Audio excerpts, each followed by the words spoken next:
guys, today we are going to talk a little bit about safe exercise during pregnancy.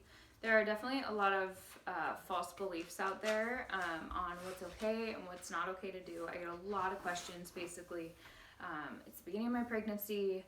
I don't know what's okay. Should I keep lifting weights? Should I just be walking? What should that look like? And I'm going to say it totally depends on you and where you're at, but also it's going to range from trimester to trimester, as well as day to day and week to week, just depending on how you're feeling. So the most important thing to remember is that you want to reflect on how you're feeling constantly. So you're going to be more in tune with your body, and I want you to really pay attention to if you're feeling good that day, if you're feeling bad that day, if your low back is tight, if your hips feel like they're getting tight, or your joints feel like they're getting loose, or your core feels like it's getting weak. Those are all things that you definitely want to pay attention to as you're working through pregnancy.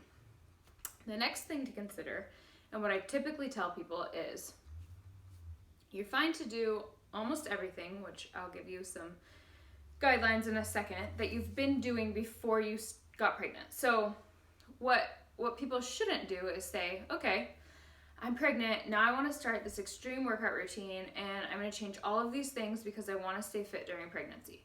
Don't start CrossFit right after you find out you're pregnant.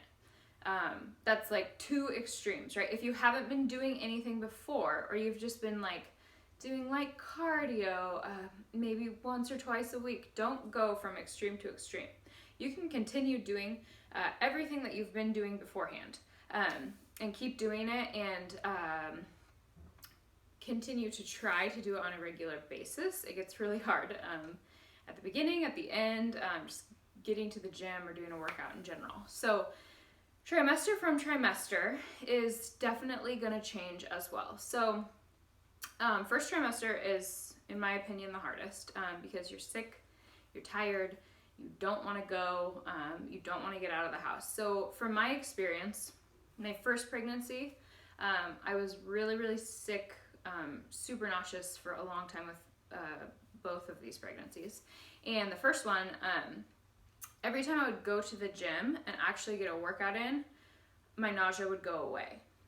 Getting there and actually standing up from sitting on a bench when I got there was the hardest part, but as soon as I was finished, my body just felt better, felt refreshed. So I had to try to consistently force myself, okay, go in and do it 4 or 5 times a week just to make myself feel better. First trimester, you can pretty much continue doing everything that you've been doing. So if you're lifting a little bit heavier weights, that's okay. You can keep doing that. You can lay on your back. You can still, with your first baby at least, you can typically lay on your stomach still. If you're having a second one and you've grown a little bit faster, sometimes it's popping up and it's really uncomfortable to lay on your stomach. If it's uncomfortable, don't do it, okay? Your idea is just to be physically active, to move. You do not have to push yourself past that, because it's probably not good for your body and good for your baby to push yourself past that anyways.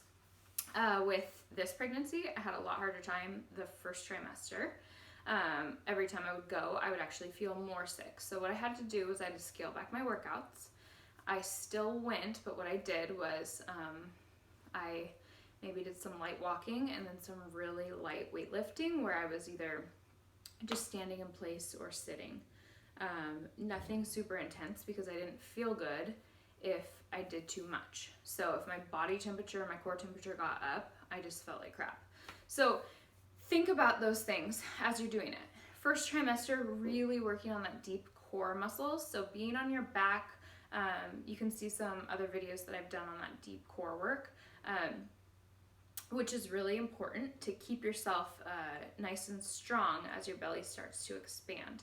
If you let yourself just not really work on your core throughout your pregnancy, typically that's when you have more separation in your abs. And then also, the stronger you stay through that area, the easier it's going to be to give birth at the end. That is one of the main reasons why staying physically active is so important, is because labor, I'm not saying all the time, it's definitely everyone's pregnancies, everyone's labors are so different, but labor, if you are stronger, is going to be much, much easier to actually go through the process than if you are just weak and kind of let yourself just do whatever. Another thing is going to be weight gain. You don't want to let yourself just eat everything you possibly can. Again, first, second trimester, it's actually really hard because all you want is crappy food because it's the only thing that digests easily. So I understand those pieces, but exercise will help keep that weight down as you go through the process of growing a baby. And it's okay to gain weight. You have to gain weight to gain a healthy baby, and you will be able to lose it at the end. Aim for 30 pounds. Try not to gain 50. But it's okay if you see the scale pass up 20 pounds, it's not a big deal. So then second trimester, that's when it gets a little bit trickier. This is when they tell you you shouldn't really be laying on your back anymore. Sorry, you can hear hammering in the background. Anyway, that's when they tell you that you shouldn't really be laying on your back anymore.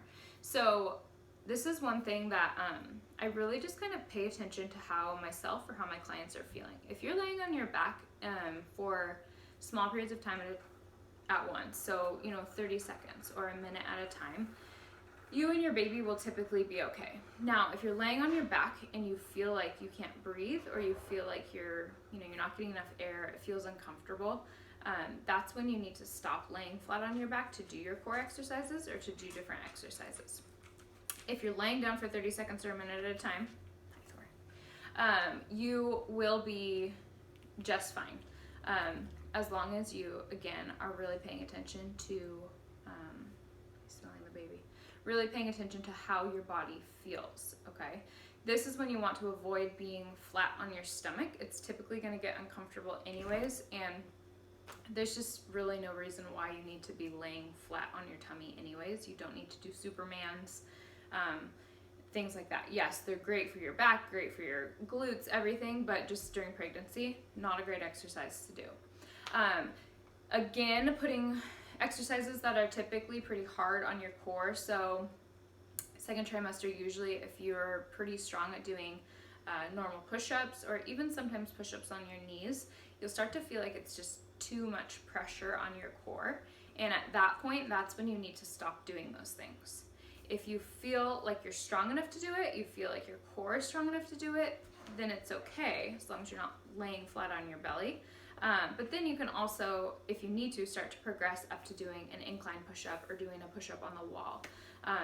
The second pregnancy, I definitely felt that a lot earlier than I did the first time. So I do absolutely nothing for probably the last, 3 months in that position where I'm really putting a ton of pressure on my abs. It just doesn't work for me. So know your body, know how it feels.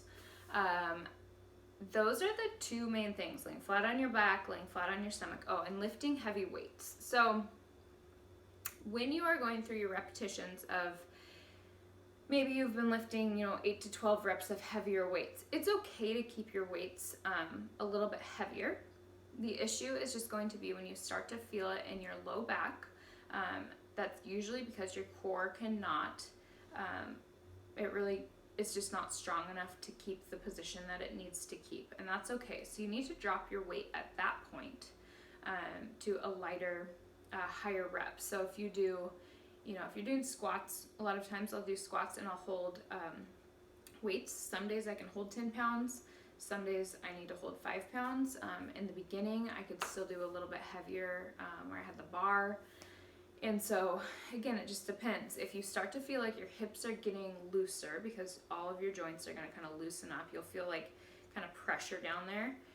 That's when you need to loosen or lighten up your weight as well. So you can do lighter weight, but do like 20 repetitions of something instead of just doing 8 or 12.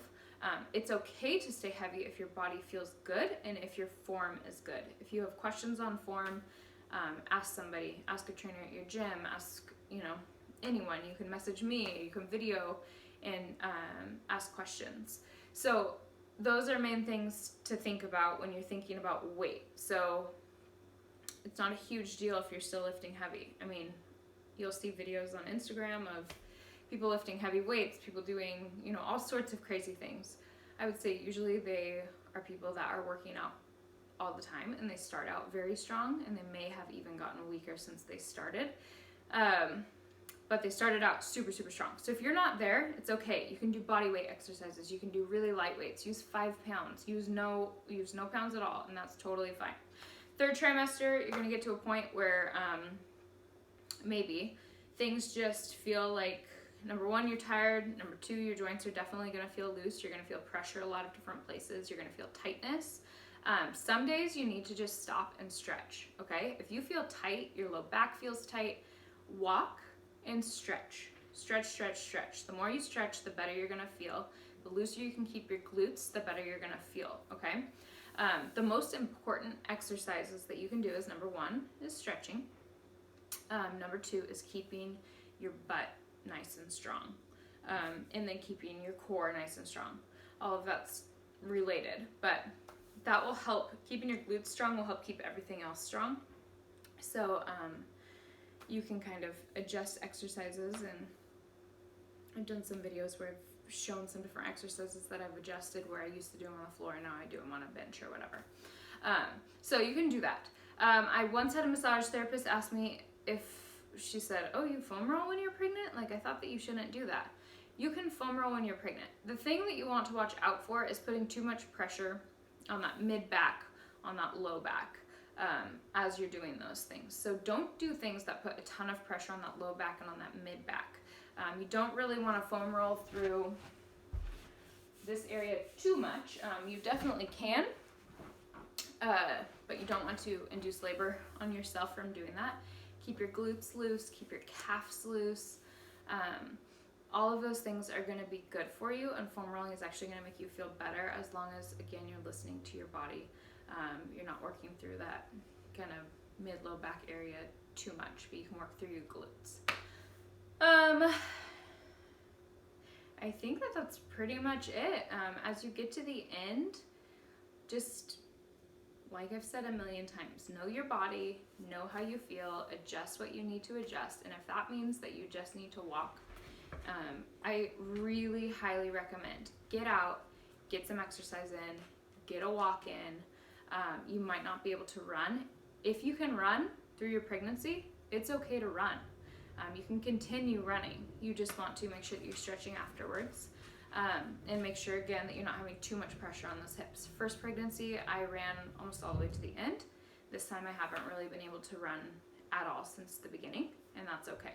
It all just depends on what's going on, how the baby's sitting, all of that. If you do something and the next day it makes your body feel terrible, or later that day it makes your body feel terrible, probably don't do it again. That probably means that it was too intense. It's better to play it safe, so play it safe, and just pay attention to everything. If you have questions, let me know, and hopefully this helped.